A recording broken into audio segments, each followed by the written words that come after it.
In our previous petition about daily bread, we see the word daily, which suggests that we should pray this prayer daily. Why does the fifth petition's need also suggest another reason to pray this prayer daily, or better yet, constantly? So why would this petition, again, really echo what it is that we discussed earlier, that this should be on our mind daily or constantly?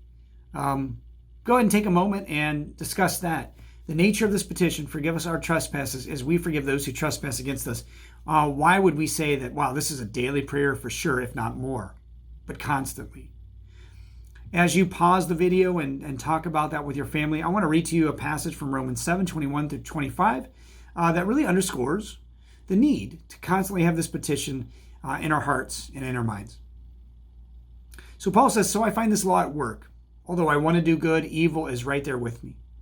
For in my inner being I delight in God's law.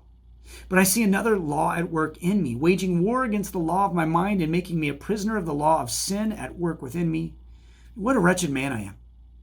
Who will rescue me from this body that is subject to death? Thanks be to God who delivers me through Jesus Christ our Lord. So then I myself, in my mind, am a slave to God's law, but in my sinful nature, a slave to the law of sin." And maybe the key thought here that we're picking up on, as Paul rightly reminds us and even thinks on himself, we have a sinful nature that's a slave always to sin, always in everything we do. The good we want to do, we hate, and the evil we abhor, we keep on doing. Who's going to rescue me? That rescue is a 24/7 need, and that rescue comes in forgiveness. So Romans 7:21 through 25 is going to give us some insight in why praying this constantly, forgive us our trespasses, as we also forgive.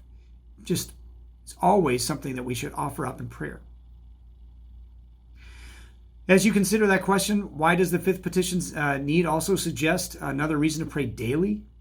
Hopefully we recognize the nature of our sinfulness, that we're constantly in a state of sin because of our condition, and that Jesus wants to rescue, wants to forgive, always. And we ought to ask for it then. God's blessings, and we'll see you next time when we consider a couple more petitions. We'll start with the sixth petition, and then one more installment on the seventh petition, and some thoughts about the doxology, or how we conclude the Lord's Prayer. So we'll see you as we consider this next petition. Lead us not into temptation.